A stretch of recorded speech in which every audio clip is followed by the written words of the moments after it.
Hello. Well, I'm sitting here coming to you on December 31st, 2024 at about 8 p.m.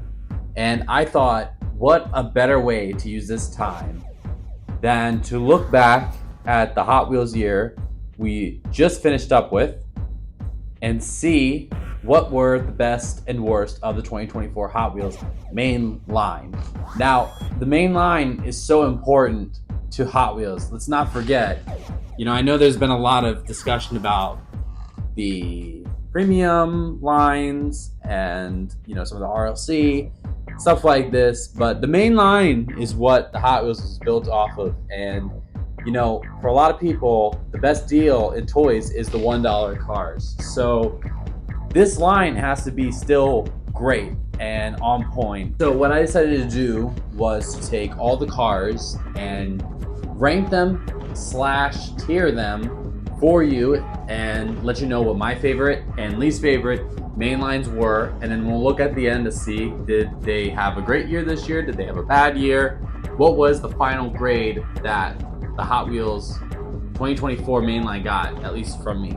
So without further ado, let's get into it. So let's get on with these rankings / tiering. Starting with the F tier, these cars to me are unbearable. They shouldn't even have seen the light of the pegs. They should not have seen the light of the factory making the prototypes at Mattel. They should not have seen anything. First of all, the Sushi Tuner to me is the worst model of the year. It just doesn't have anything remotely for it to be a car. There's no car features of the Sushi Tuner. It's literally just a piece of sashimi on wheels, which is just so lazy. Anybody could have made that. It's just bad. Birthday Burner is now my number 49. So I'm just not a fan of these food cars. I just feel like, haven't you made every single type of food car that you could possibly think of? And no, you don't. They had the Oscar Mayer Wienermobile back in the 90s, and that was really the food car. They don't have any sort of good food cars. I don't want them to make food cars anymore. I don't want them to try to make food cars anymore. They don't look good. They're just a waste. Nobody wants them. Nobody buys them. They just stay there on the pegs. Just cut them out, man. Number 48 and the last in my F tier is a pterodactyl, because to me, this is just a directionless casting. They're trying to make it look like a pterodactyl. Doesn't look like a pterodactyl that much. It's bulky. It has no personality to it. It's just there. You could have easily made any other generic fantasy car would have been better other than a food car than this thing. It just doesn't have any personality. Going into my D tier, so this is just stuff that I'm just not really a fan of, to be honest. Maybe somebody likes it. Guess I can understand if somebody likes it. I just don't like it at all. It doesn't matter what color these cars would be in, they would never be in my collection. Number 47, we have the T-Rex Transport. T-Rex Transport is from the Let's Race Netflix series. It looks a lot better, I think, in the bigger scales, but in the small scale, it just doesn't work. I can understand it being a Hot Wheels, but it just should have stayed at the big scale. It shouldn't have come into the main line. The Triumph Tiger 100 is my number 46, just because it's just a forgettable, run-of-the-mill motorcycle. I don't think anybody really got excited for this. Triumphs are not cars that people get excited for, I think, and this is no exception. Number 45 is Batman vs. Robin. It's just another one of your run-of-the-mill Batmobiles, and I think it's just one of the poorer ones that has been released. Number 44, Rink Racer. It's just a Zamboni. It doesn't have any personality to it. It's worse than the Matchbox one. I don't know why Hot Wheels felt the need to make a Zamboni. Number 43 is the Ghoul, the Monsters High car. I don't really think there's a correlation between Monsters High fandom and Hot Wheels, so I don't really know why you needed to make this. I was good with this not existing. The 42 is the Ford Supervan. This is one of those Supervan Transits that it has, I guess, some sort of upgrades to it or something. I'm not a fan of the Ford Transit, not a fan of these Ford vans in general. The number 41, maybe my first hot take, is the Cadillac GTP, because to me, it's just a rectangle with wheels. It doesn't have, in Hot Wheels, in the $1, you can't really capture like all the brakes that those cars have and like all the little detailing, all the race, upgrades that it has. I just don't think that GTP cars work well with Hot Wheels, to be honest. And I think this is no exception. I think the colors are okay that they chose on it, but I don't like this car. I think I could have done without these. And I don't think Hot Wheels should make GTPs anymore. I think If you're going to make a GTP car, you need to put more money into it to really capture what it is. Number 40, you have the Silverado EV. Boring, boring, boring, boring, boring. This is not helping the case for EVs. I'm telling you, these are boring EVs. They don't have any personality. This doesn't look like a Silverado. It looks like a Avalanche. So I don't know why they called it a Silverado. I don't like this car at all. And in Hot Wheels, it's just as bland as the real thing. I don't think anybody's clamoring to see this thing again. I hung on the pegs. It was a miss. Number 39 was the Vespa 90. I think this one had a bit more personality than the Triumph. I'm just not a fan of motorcycles, to be honest. Number 38 is the Mailed It. I think the Mailed It, of course, is better than what I've talked about before here. Again, a mail truck. I don't think I really needed a mail truck to be like this funky looking. I think that you could have just done more of a plain mail truck. I think you could take the real United States Postal Service mail truck, make a replica of it, and then that would have been fine. I don't know why you need a mail truck in the Hot Wheels universe. What are you going to use it for? If you're going to make a mail truck, you better use it for something. And I don't think they have a plan for these things. And there's one I'm going to come to in a couple spots here that's, I think, in this issue with this. Number 37, again, I think some people kind of like this, the Mustache. I just don't really like these type of cars. These are like these old the 30s and 40s racer, like drag racer cars. I'm just not a fan of it. I think it's interesting, you know, you have the mustache part that kind of flips out. It's got some personality. It's just, to me, these type of cars, I just don't like them. They could be pretty much a real life licensed casting or fantasy casting, and it would kind of just be in the same spot here. So yeah, not a big fan of that one. The Rapid Pulse is number 36. Now, this is just a bland, boring fantasy casting ambulance, and I just think they missed the mark on this one a little bit. It's not egregious. I could see it's not the worst, you know, like this one's almost a C tier, I would say, but just there. It's weird. It's kind of blobby, you know, it's got these big windows. I don't think that anybody's going to look at this and say, man, I got to have that in my collection. That's a problem, you know, there's no aura to these cars. There's no aura to those cars. It's a miss for me. Number 35 is the Formula E Gen 3. Is that really the new Formula E car? If that is, goodness me, that thing looks so ugly, man. I won't be watching Formula E if that's what the cars looks like. So if that's what it is, then that's what it is. And if it's a good replica, it's a good replica. The Formula E Gen 2 cars, like the Porsche one that they released, like the Dia Aceto one they released a few years ago, those were so much better. At number 34, Pontiac Aztek. This is the last in the D tier. I just think what this one came down to, I like the selection, to be honest. I just don't like the decos, I think, that are on this thing more than anything. I think if they had a better deco for its first release, it'd probably be in the C tier. Blue and red decos that it came out with this, for me, it's a D tier. Okay, moving to the C tier. These are very, like, I'm just kind of about. Like, I don't really have a opinion one way or the other. I obviously did not add any of these cars to my collection. I will not add these cars to my collection, but you know, if you like these, you know, to each your own. 33, got the Ram 1500. This car, I kind of like the stance. I don't mind the fact that it has an awkward stance. I think it gives it a little personality. I like the fact that it has those like lights up at the top of the casting. It gives it a little more personality, right? It makes it feel a bit more of an off-road vehicle. I think if it didn't have those features, it'd probably just be another boring old pickup truck 4x4 that I'd probably stick in the D tier. But here, you know, it has a couple extra features. I think that puts it in the C tier. It's just trucks. They're just not really my thing. 32 is the Mazda RX-3. I just don't think that this works as a tuned car. It's okay. The Mazda RX-3 as a casting, also, like, just as a car in general, just doesn't get me excited. So putting it in tuned form, Number 31 is the Flippin' Fast. Now, okay, credit to them. This is a unique idea. It is really cool that it is like kind of a fidget spinner, that it is double-sided. I think that people who like kind of these like more creative, out-of-the-box kind of castings, you might like this one. For me, I just don't really like it that much. Like, it's just to me. When you have these like double-sided cars, also, there's only so much you can't really build on top of them, right? They kind of have to be flat for it to work. It just wasn't for me, but I do kind of give shout out for the effort. Number 30 is a small block. I think the first release of it, that wood, I think that actually looks kind of good. My issue with this casting is, first of all, it looks just like wood, and we've already seen it like in the Taxi deco for 2025, and I just don't think that this car is going to look very good in any other deco than the first one. So I just struggle to see kind of the long-term viability of this casting. So that's why it's kind of here at 30. Number 29 is Later Crater. Honestly, this is one that I am very mixed opinions on. I think it is forgettable. I think that's the biggest problem. I don't really know why they made this car. They have other castings, fantasy castings they made recently, like Cosmic Coupe and especially like Sandburner, that are significantly better than this thing. Again, it's just kind of a waste of space kind of car.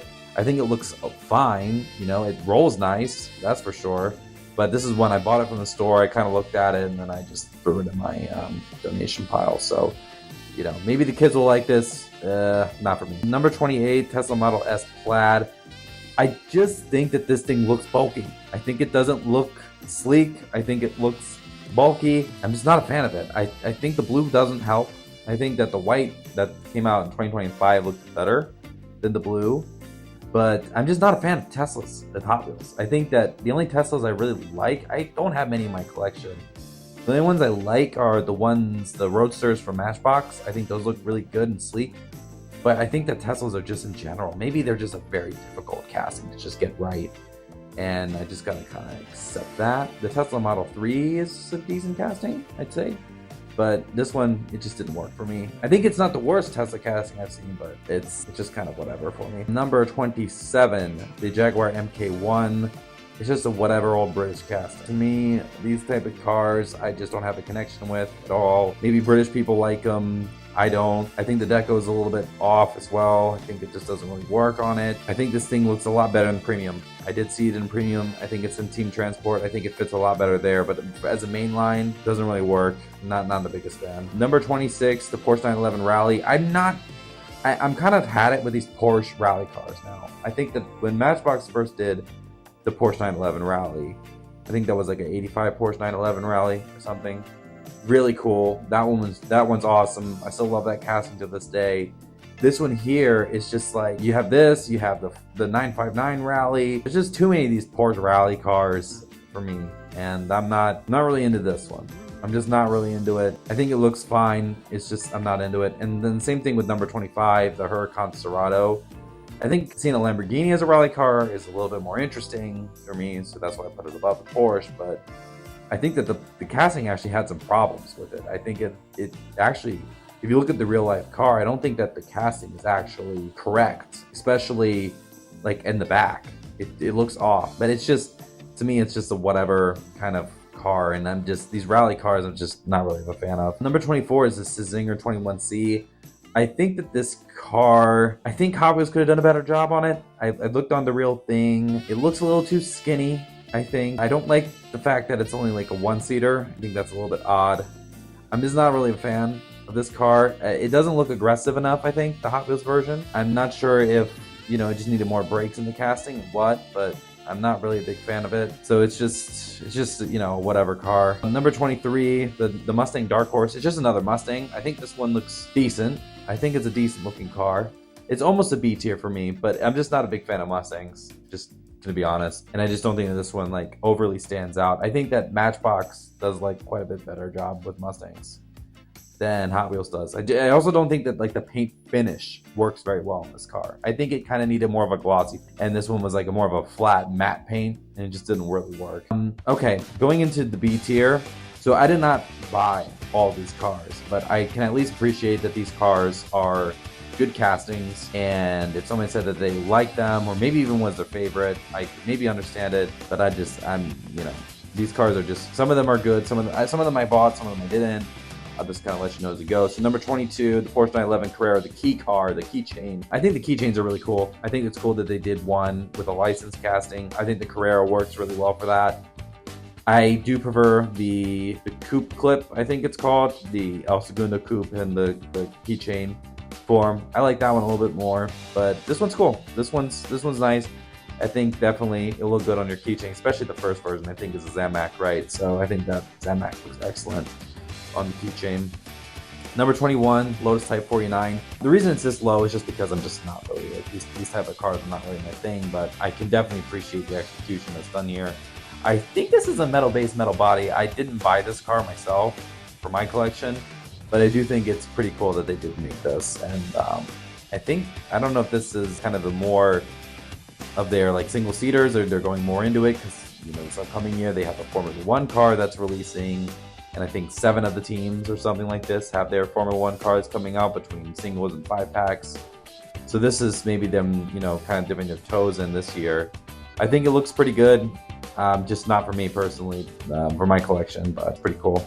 Number 20 is the Punk Rod. Now this one is the one that rose up the rankings the most for me. I did not like this thing at all when this thing dropped, because first of all, I thought it was way too big. I think it was a little bit cheap looking. I think the deco was off, but now that I kind of thought about it, I kind of like the idea of it. You kind of take this supercar, it's kind of built like a cyberpunk car, and then you kind of add these random parts to the back. For some reason, I like it. It's kind of like the Lolux, where they took a semi and they did the same thing. I think it's unique. I just think the problem with it was the decos. I think that the paint jobs on it wasn't very good. I think if they had a better paint job for their releases this year, it would make a lot more sense and look good. I think it should have had a more true cyberpunk kind of vibe to it. I don't think it should have had a matte finish. I don't think it should have been put in bright colors. I think they should have made it darker. But I think as a casting itself, I think it looks kind of cool, honestly. And I hope that it does get a good release that I'll like. Because again, I didn't buy this thing in my collection just yet. Number 19, the Skyline Liberty Walk tuned. I really like the blue version. I think it looks really good. I was actually in Japan this year at the Liberty Walk store when this thing dropped, so that was the first time I saw it. It's sick. I think that they did a great job with the execution on it. It's a tuned car, so it's only going to be up so high on my list, but I think this one's really nice. I don't really like the recolors of it for 2025. I think really for this, it could have been one you just released it one time, and I would be okay with that, but it's decent. It's B tier for me. 18, Honda S800. I think this car, I saw some people kind of say this doesn't really have personality to it. It's boring. I think it's just a nice looking car. I think it's a nice looking vintage Honda. I like the deco. I think it looks fine. I think that the car is well proportioned. I think it's a good size. It looks nice. It's nice. I don't know how many of these I'll buy going forward. I think this is one that maybe would benefit from going to premium, maybe in some sort of vintage racing or Japan Historics type of set. But I think it's solid. I think it's a decent pick, and it's unique. I like the fact that this is a car that made me kind of look up what it was. So that's neat. Number 17, the GR86 Cup, the Toyota with the Hot Wheels logo. I think there's a girl who drives this car professionally. I think it's cool that we got the GR86 Cup. I think the color's really good on it. I think that the deco looks nice.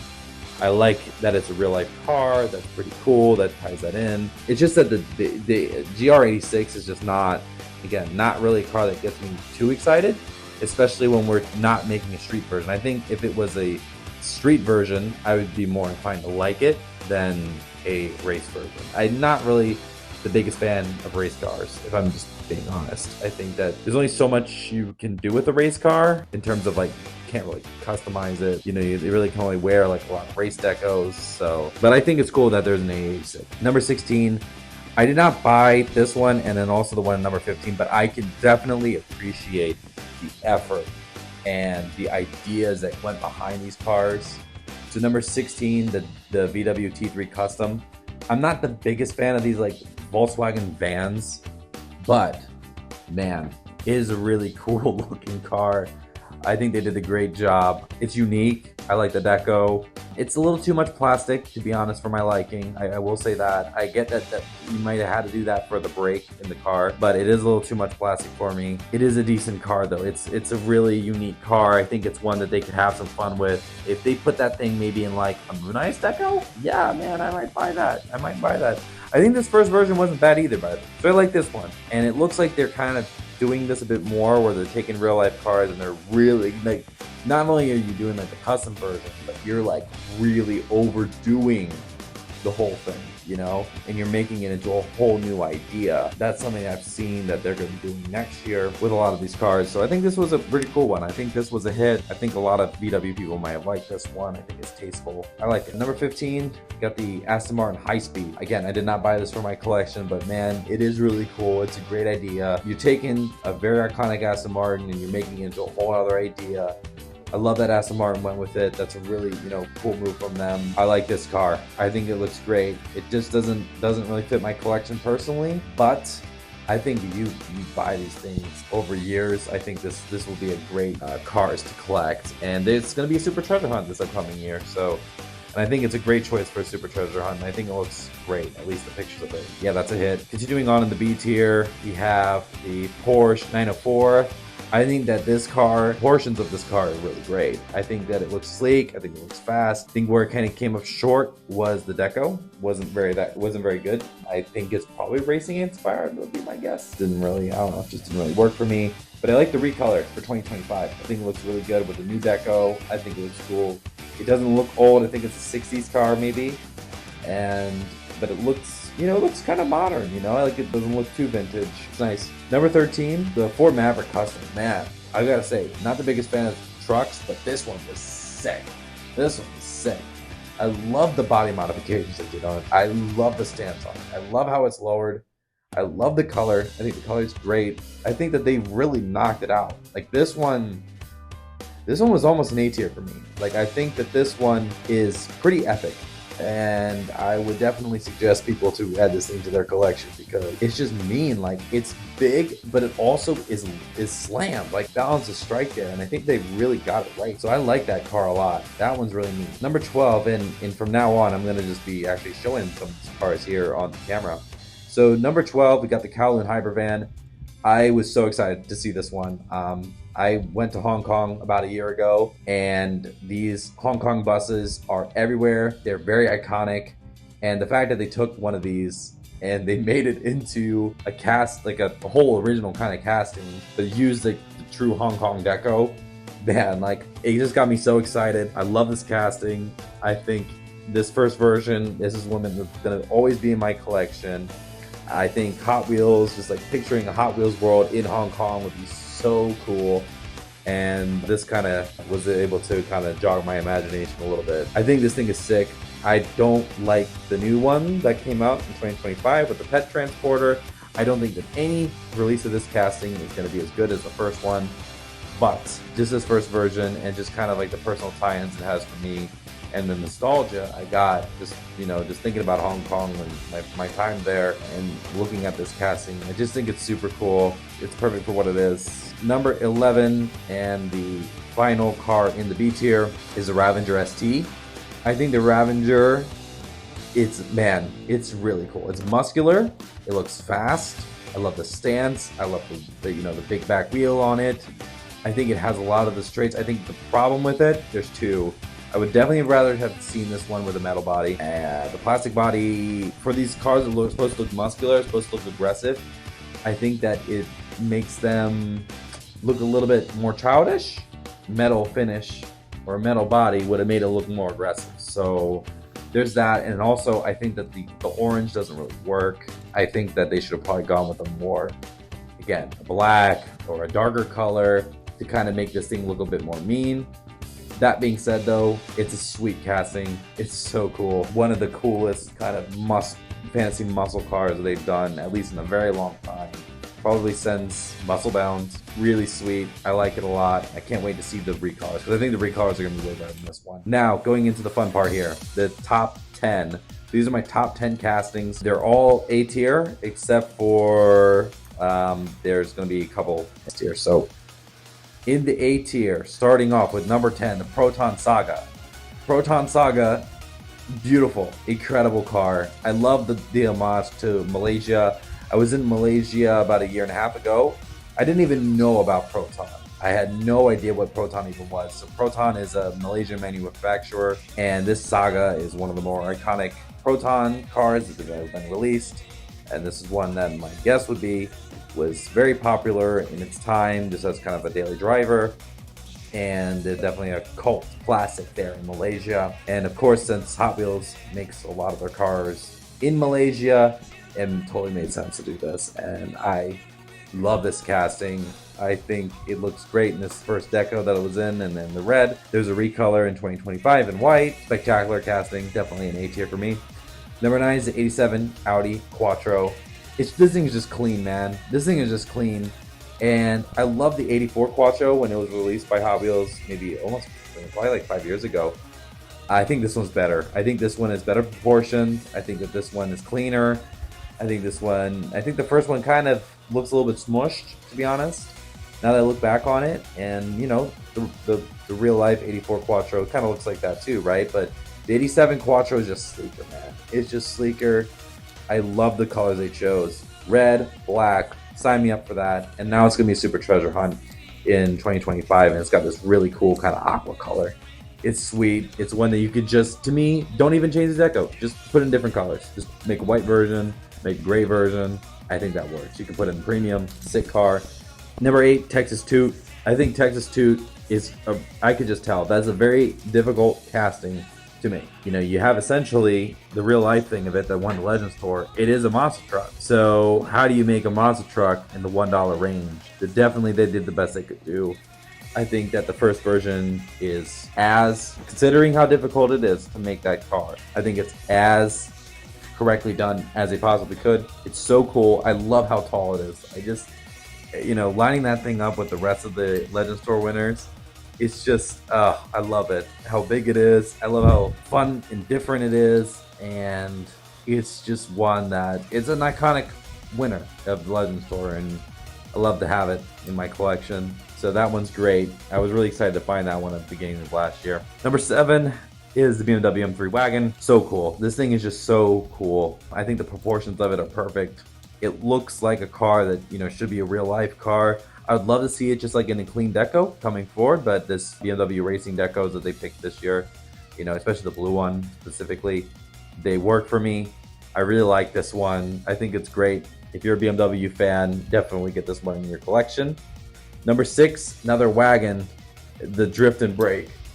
This one, when I saw this thing previewed, this was the first fancy casting this of 2024 that really got me excited. What it is the Fast Fish, which is an iconic fantasy casting from the late 2000s, put into wagon form. And man, that first one in purple, oh my gosh, like that was one of the cars that like I just could not wait to get in my collection, and I couldn't wait for the first time to find it. It's so cool. It's one that I keep going back to. I thought it was actually going to be a bit higher, to be honest with you, but the year went on. There was a few more cars that kind of grew on me a bit more than this one, but I can't wait to see this one going forward. It's so clean. The metal body, the colors they chose I think were great. Hopefully they kind of just keep going with these like clean decos on it.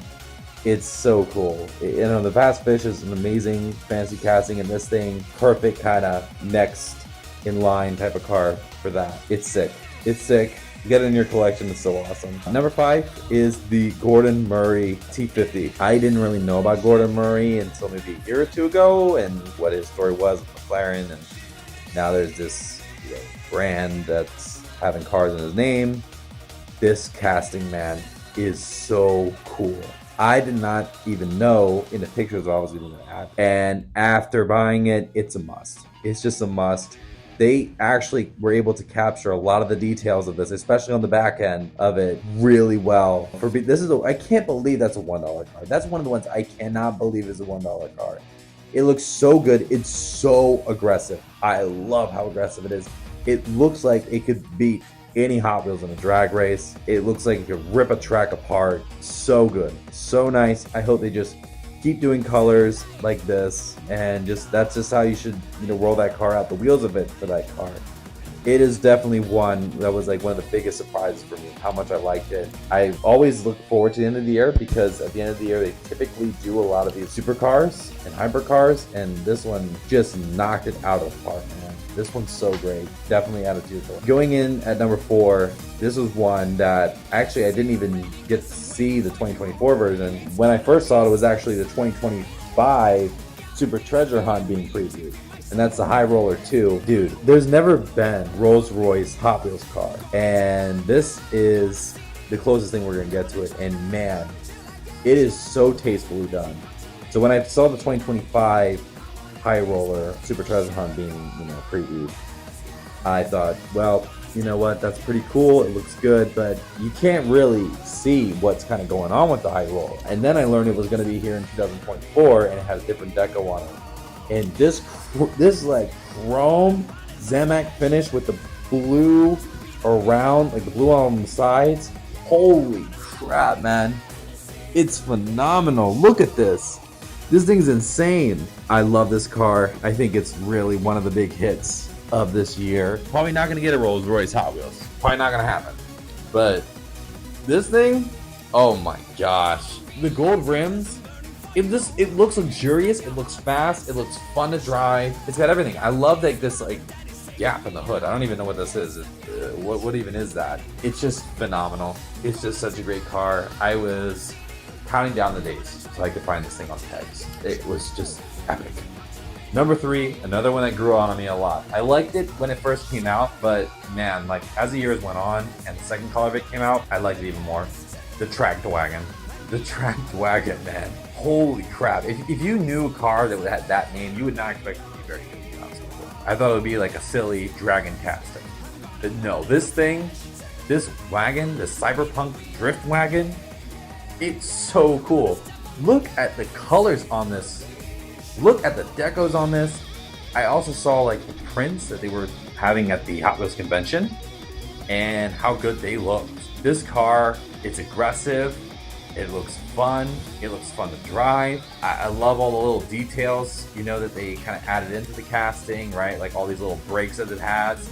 It's a Dwayne Vance casting. He loves these kind of cyberpunk type of designs.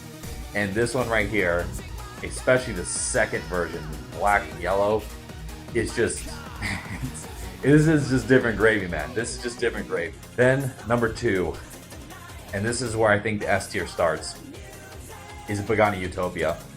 So this was really a coin toss between number 2 and number 1. Utopia is just perfectly executed. It's a perfectly executed Pagani casting. Perfect color. The brake is great. Plastic doesn't look, you know, too crazy compared to the metal. The detailing is perfect. The stance is perfect. The scaling is right. It looks phenomenal. It's the best exotic car of the year. It's maybe one of the best exotic cars of the decade. The Pagani Hot Wheels, they've just been killing it lately. The Zonda R that they released a year or 2 ago was really great. This one, you know, follows suit with that. I love this car, man. I love this car. No Paganis, they're not gonna be able to beat this release, but it's just perfect. But it's not my number 1. And my number 1 is the Hirohata Merc.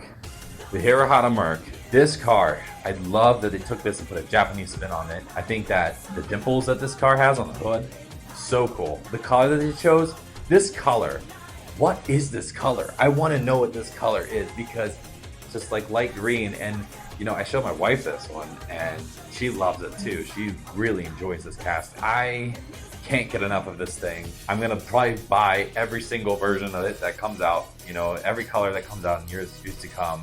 I think the recolor is good. I think the 2025 version is good. I hope I can find the Super Treasure Hunt. Probably not. Look at this thing. Look at this. Look at the stance on it. Look at the wheels. Look at the color, like I said. Look at the little details it's kind of got going on all around here. It's just so good. It's just so good. And it's the model of the year for me in 2024. It just is Hot Wheels. This is Hot Wheels. I love the Purple Passion. I think that's a great casting. And this kind of, you know, takes that and puts a Japanese kind of spin to it. It's great. It's great. It's a winner. This is Hot Wheels right here in its best. So definitely, if you don't have it, go get it. Go get it and add it to your collection. So to recap, I gave every one of these cars a tier, and each of those tiers had a value to it. So if you got an F tier, it's worth 0. Every D tier, you get 1 point. C tier, 2 points. B tier, 3 points. A tier, 4 points. S tier, 5 points, and so on. And I tallied that number up. So we had F tier had 3. There was 3 F tiers, amounting to 0 points. D tier, there was 14, so that was 14 points. C tier, there was 11, so that was 33 points. B tier, there was 12, so that amounted to 36 points. A tier, there was 8, which amounts to 32 points. And then S tier, there were 2, which got to 10 points. So the final total of points that this got was 114 points. And when I divide that by 50, by the number of cars that we had here in the main line, it was an average score of 2.28, which gives us a rough estimate that this was in between a C and a B year for Hot Wheels. And I would look back on it, I would probably give this year a C grade. I think it was a C grade. I think there was a lot of mediocre castings that were released this year. Not a whole lot of bad, not a whole lot of super great. What was great, of course, I love but this year definitely is not the strongest that I can remember, but there was definitely some highlights for sure. So I give this year a C. Finally, here at the end, I'm going to give you all B-roll footage of all the mainline castings this year that I bought, whether they were the new models or they were the ones that were part of the series and they were just returning. So I hope you guys like it. Cheers to 2025. I hope you guys have a great New Year's, and best of wishes to all of you in the new year. Bye-bye.